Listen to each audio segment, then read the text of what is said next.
মাননীয় ধর্ম উপদেষ্টা আপনার কাছে বলতে চাই, দেশব্যাপী এখন অশ্লীল পোশাকে মেয়েরা যেভাবে রাস্তাঘাটে চলে, বিশেষ করে আমাদের মডেল জগৎ, চলচ্চিত্র জগৎ, নাট্য জগৎ, এরা এখন পরে স্লিভলেস ব্লাউজ, মানে তাদের পিঠে কোনো কাপড় থাকে না, পরে মিনি অন্তর্বাস, সামনে কোনো কাপড় নাই, নাভির 4 আঙ্গুল নিচে থাকে তাদের কাপড়।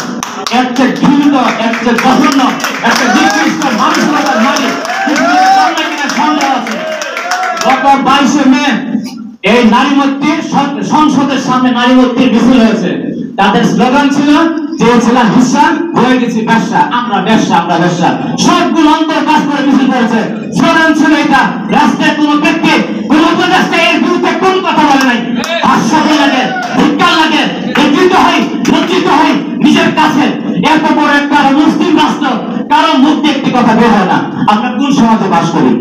আমরা কোন সমাজে বাস করি?